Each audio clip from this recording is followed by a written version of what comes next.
We're excited for tonight's episode of Inspire Excellence. This podcast will feature Dr. Jim Torres. He's an emergency room doctor who practices in Sun Valley, Idaho at St. Luke's Hospital. As you know, Blaine County has the highest number per capita of residents that have COVID-19 in the country.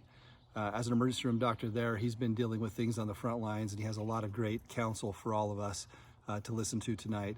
I was able to work with Jim for years in the emergency room. He was one of my ER partners. He's one of the greatest doctors I've been around. He's super intelligent and smart and always on the cutting edge. We're lucky to have him serving the people here of Idaho, and excited for you to listen to him tonight. You're listening to the Inspire Excellence podcast, recorded at the BVA headquarters with your hosts, Troy McLean and Tommy Alquist. Each episode is focused on shedding new light on different perspectives to create dialogue that inspires excellence. Well, hey, this is great, buddy, to get caught up. I can't wait to just hear how you're doing. And, I think the article that you sent me that I'd already seen this morning came out from the newspaper there in Sun Valley, saying that per capita, Blaine County is higher than anywhere else in the country with COVID-19. Yeah, it's pretty amazing. This whole thing started about a month ago, and we didn't recognize how prevalent it was. And so we were seeing, this is the flu, is this some other respiratory virus, or just, viral syndrome in general. So we had a lot of exposure at the beginning. And as a result of that, we lost over half of our staff in regards to exposures. And some physicians and nurses and what have you have developed the disease. So we have about 6.5 doctors in regards to how many workers we have, and we lost 5 of them at one point. So we were having to recruit people from Boise and Jerome and Magic Valley to help out in regards to the ED, which looks like a movie set. Everyone's dressed in personal protective equipment and everything's sort of roped off. The hospital is closed, except for the ED, except for the emergency department. And fortunately, we have that tent outside that's screening people, because we could easily get overwhelmed with all these sick patients on top of the ones who are worried, who don't really need to be in the ER. And the tent where they're doing the testing out there and screening patients has really made a big difference. So that's one of the key take-home points is those tents outside the facilities make all the difference in regards to not seeing everybody else that's worried about whether or not they have it, who don't really need to be in the ED because they're not sick.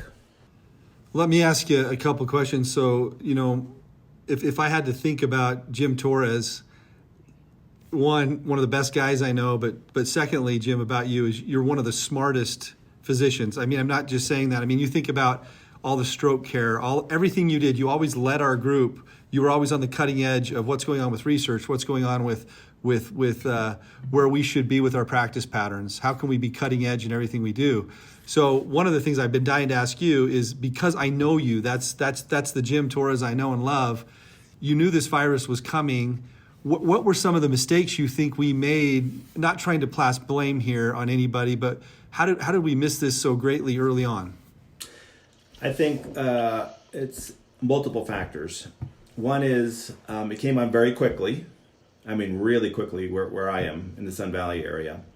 And so we saw a lot of cases right up front. It was hard to recognize the cases because not everybody comes in with the classic shortness of breath and fever. We had a lot of cases who just had GI symptoms. They had vomiting or diarrhea with a very minor cough. So you can't say, oh, this patient has it, this patient doesn't, based on their symptoms or how they look.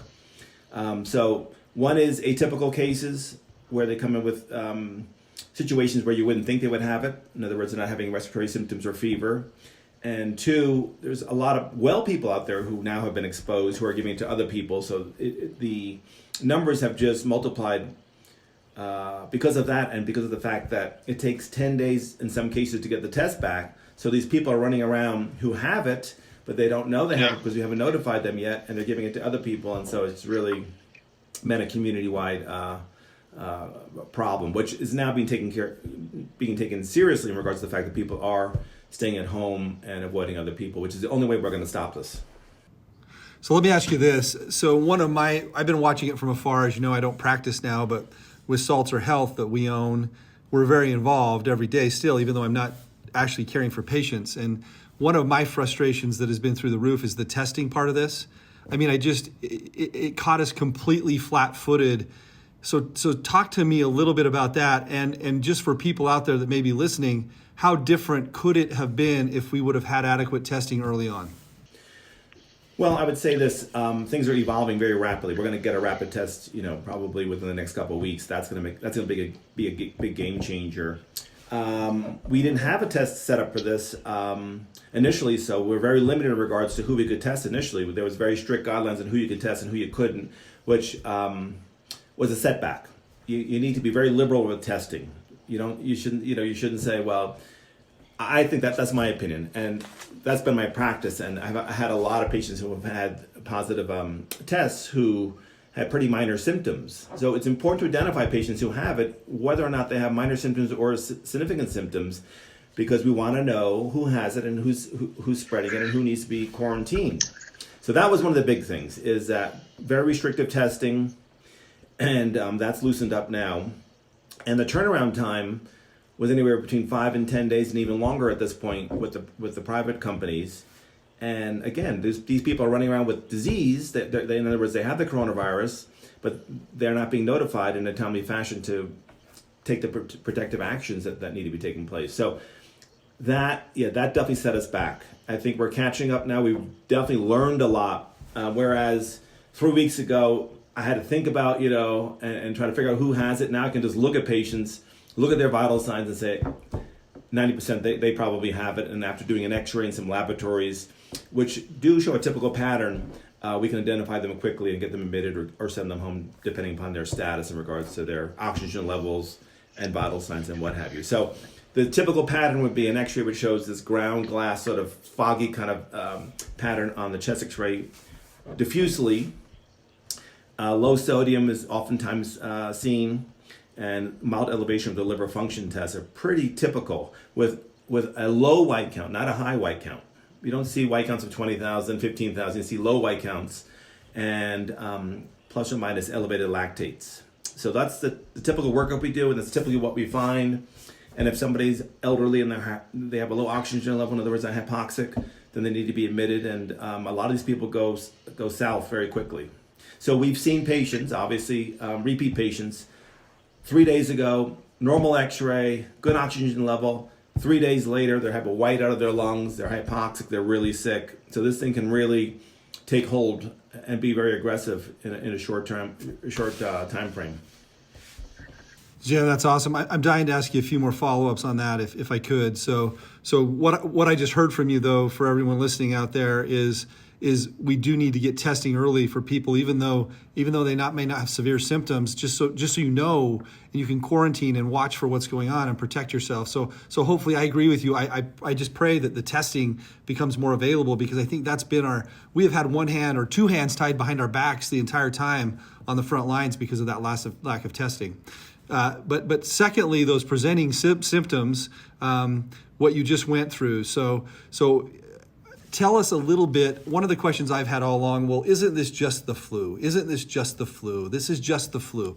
And just from what I'm reading and seeing and talking to some of the other docs I know, it's not just the flu. It's very different. Tell us how it's different than the flu, even H1N1, when we were together in the ER back in that day. Tell us how this is different for people out there that are listening. Absolutely. So it is similar to the flu in the fact that you have fever, body aches, weakness, cough. But in this situation, you don't have a productive cough. So you have a dry cough. And this virus is much more aggressive than influenza, the flu, in that it can cause a lot of lung problems quickly. In other words, you have the virus in your lungs plus the inflammatory reaction from your body that's trying to clear out that virus in your lungs, which is causing a lot of debris and fluid to develop in there. And it can happen very quickly, resulting in a low oxygen level and really, really sick people who sometimes need to be intubated and put on ventilators. And that seems to be the limiting factor with some of these sick patients in these big cities, in that there's not enough ventilators. So it's very aggressive. It's very contagious. It's much more contagious than the flu. We saw a lot of flu this winter, and thank God this didn't happen during the winter, because it would have been very hard to differentiate the two, at least initially. But it's much more aggressive and much more contagious. And as you've heard, and everyone's heard millions of times, if you stay away from other people and you wash your hands a lot, those are the two most important things to do to try to prevent it. Yeah, and so keep going on that one for me. it's a frustration of mine just because I've been sitting back for a few weeks watching people not take this seriously, knowing that it's coming.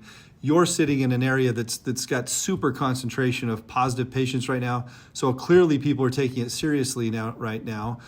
Just last night I got texts from 2 or 3 of my friends who had gone to do takeout with restaurants, and they're in areas where people are everywhere and they're congregating and they're still. So can you emphasize for listeners how important it is today, on this Sunday when we're talking, to take it seriously in Ada County, Canyon County, some of these places that haven't been hit hard? Talk to us what flattening the curve means from your perspective on the front lines.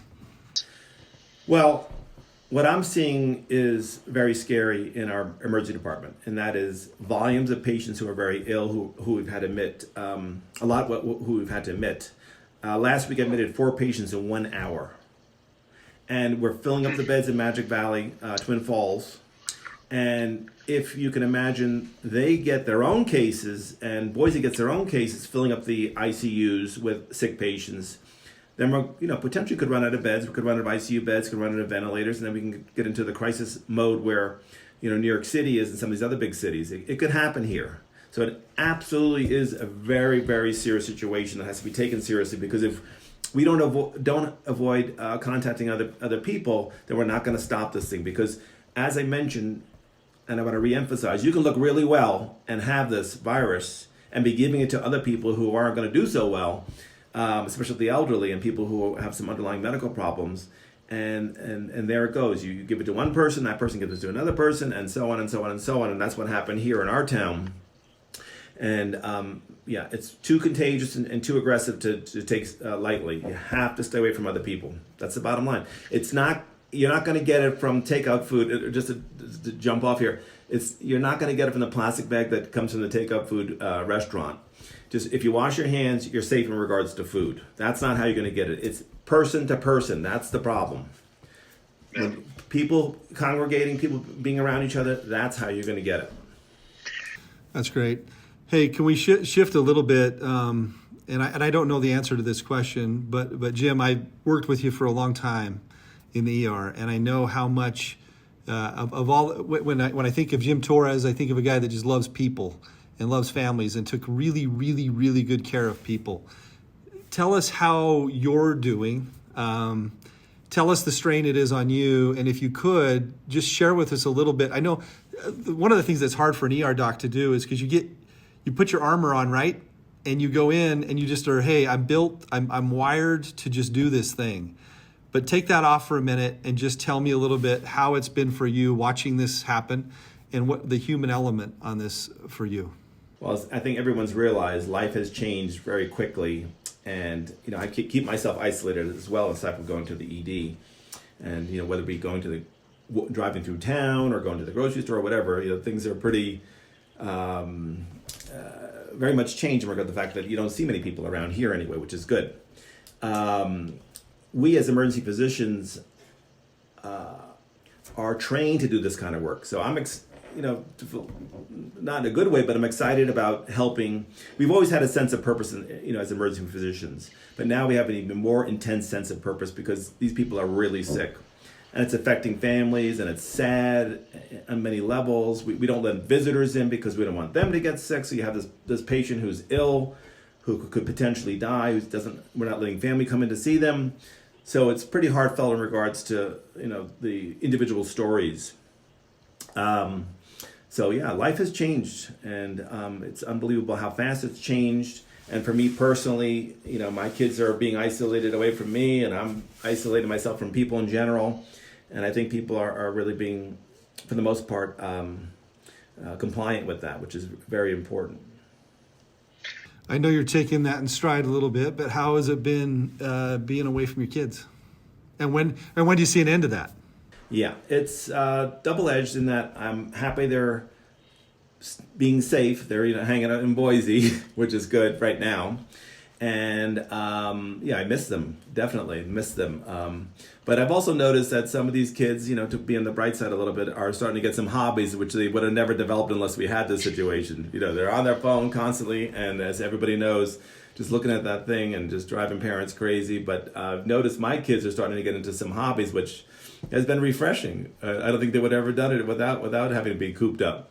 So that's been a good thing. That's great. Yeah, but I've just been shocked, again, how many people could have, that several people could have very mild symptoms and still have it. So as an example, we had a patient the other day who had a fall and had an orthopedic injury, no symptoms whatsoever in regards to viral kind of stuff, flu kind of stuff or corona kind of stuff. And we did an x-ray on that person because they needed surgery, and there it is, coronavirus on the x-ray. We can recognize it now because we see it all the time now. And that was it, for sure. He had it, and he didn't have any symptoms at all. He came in for an unrelated problem. Wow. So think that's scary. So no symptoms, came in for something totally different, got a chest x-ray for a completely different reason. You say, hey, there's that ground glass appearance on x-ray. You have coronavirus, you test and they're positive. I mean, I think that's powerful to get out there of hey, you don't have to be sick, because hey, stay at home if you're sick, but this social isolation is real if we're going to flatten this curve. So you don't have to be too sick. Telltale sign, but it doesn't, it's not obviously not the only test we do, but if you lose your sense of smell and or taste, that has been definitely, that's not a myth, that's true. About, 1/3 to half of patients will lose their sense of smell and or taste, and it's real. Wow. The virus, for whatever reason, hits those areas and takes those factors out that hopefully will come. I've heard that it does come back. So is that something you're asking when you go in a patient's room now? Is that part of your initial history of present illness? People would tell us initially, we'd be like, what does that mean? I don't really care that you can't smell, but it turns out that is correlated with coronavirus. I mean, you can't smell anything. Nothing. I mean, it really knocks it out, so it's not subtle. So just a clue anyway. But I have heard that if you do get it, and even mild or severe, that you do develop antibodies and you do develop some protection against getting it again, at least for the short term. We don't know what the long term looks like, but you do get some immunity with being exposed. So that's one good thing. So you're not likely to get it twice. Tell me about the morale of so for people that are listening, they may not know this, but one of the things I miss about being in the emergency room, Jim, is business is great, but that teamwork, that family, I mean, your ER staff, the nurses, the caps, the clerks, the x-ray techs, the lab techs, you really become a team.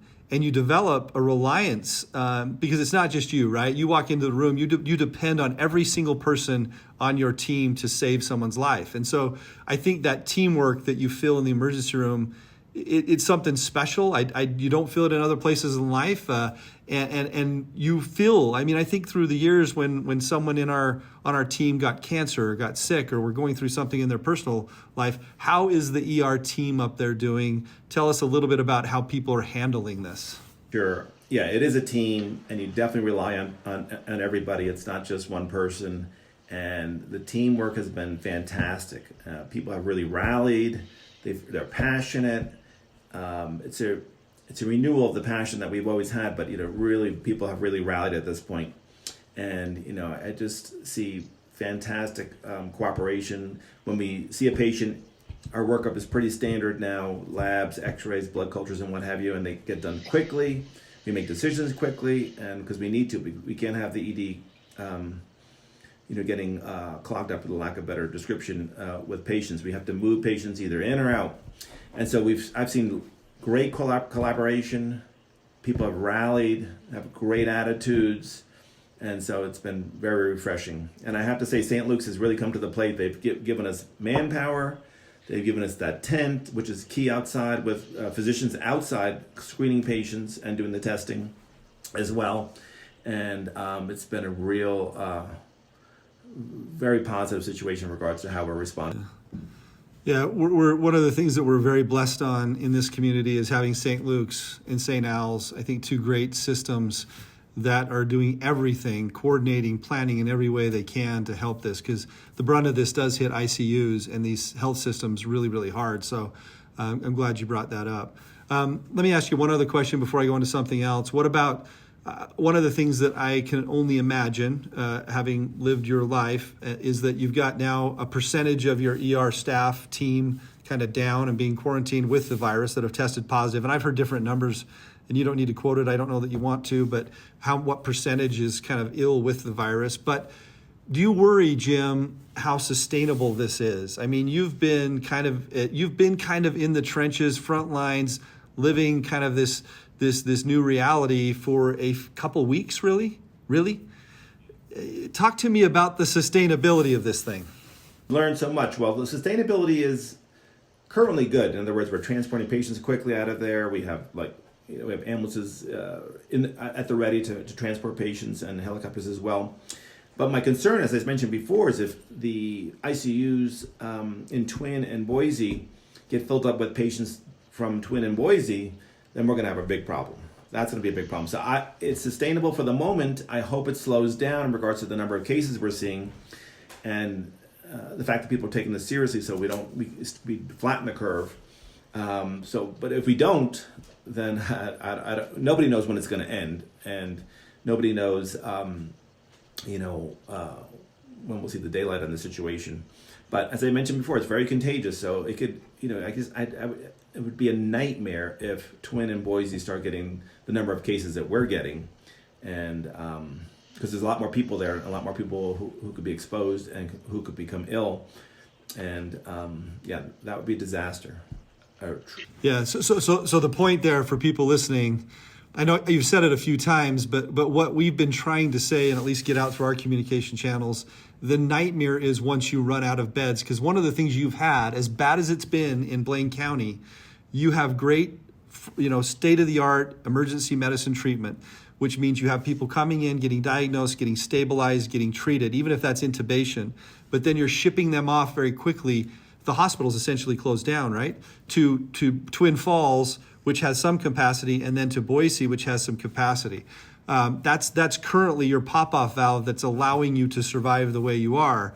The point is, in Idaho, we only have so many beds, we only have so many ventilators, and I've tried to tell people too, respiratory illness is one of the most labor-intensive illnesses, right? There's a lot of things we treat, Jim, but when you come in and you need even a nebulizer treatment and respiratory therapy and everything, it's very labor intensive. And then if you get intubated, it's a ventilator, it's ICU. So the fact that this virus in particular attacks our lungs and causes such severe changes to the lungs and requirements for oxygen and treatment, that's a problem. And I think that's the reason anyone listening to this that's not ill, even if they don't have comorbidities or friends or family that do, please stay away, just to protect the community. And I think that's the major message to get out there, don't you? Absolutely. And, it could happen. These people do not come out of the ICU quickly. I've heard anywhere from closer to 10 days before they recover, and you can recover, but, it's a labor-intensive situation, as you said. It's not a short-term ICU stay, and so you can imagine those beds could get used up and filled up, and that would be the problem when we run out of beds at that level. Well, I'm glad you brought that up, and I think we've hit it a few times. Let me listen. I know you're trained to be tough and not get into this, and I know with patient confidentiality you can't share a lot of stories. But tell us a little bit more of the human element. How tough has it been for some of the families, loved ones, those that you've treated up in Sun Valley? Well, it's very tough because these people are very sick, and some of them are elderly, so they have very caring families who want to be by their side. And what's heartbreaking is that we can't let them in the ED and get exposed and bring that out to the community again. So we're not allowing visitors per se. And so that's heartbreaking when you see somebody's very ill and they're scared and they don't have any family member next to them to comfort them and talk to them and what have you. So you got to be creative. You use FaceTime, you use telephones, and allow them to talk to their family that way and interact with their family that way. But it's very heartbreaking. I mean, some of these people are so ill, that they're probably not going to do well. They could die. So it's a very serious disease. And we don't have any definitive treatments yet. I know people have talked about hydrochloroquine, which is the malaria drug, and Z-Pak for some patients. And, that sort of took a life of its own because of a small study done in France. But the experts in the U.S. are using it for very sick patients, but nobody knows if it really works yet. We'll know soon. But there's a lot of, rumor or what have you that, this is what you got to have, but no one knows if it works yet. So we're going to learn a lot very quickly. People are being very aggressive in regards to figuring out what works and what doesn't work, but we don't have the definitive answer yet. So I know that that's been out there in the press as well a lot. And we do use it for some patients who are really ill, but we're not handing it out to everybody who comes to the ED. So I don't think people should be looking for that yet until we prove that it's safe and that it works. That's great. That's great. Well, this has been fantastic. I think people are just dying to hear what's going on in the trenches, and I really appreciate you in the middle of, you're doing, I don't know, Jim, you always worked harder than almost anyone in our group, but I know you're doing these big shifts all the time, and to take just a little bit of time to get some of this information out, I really appreciate it. I love you, buddy. And I pray for you, and I want you to be safe and your family safe. And, I was talking to Mikey Ross, who was up there. Mike was doing a shit. He came back. I know he covered a little bit, and he just said it's just hard right now. So praying for all you guys. I love you, man, and thanks for taking some time. I think this has been incredibly informative for people. I'll stay in close touch with you, and let me know if there's anything I can do for you. Please do. Thank you very much. Okay, thanks, bud. Okay, we'll see you. You've been listening to the Inspire Excellence podcast. We invite you to find something that inspires you this week. Join us again for our next episode.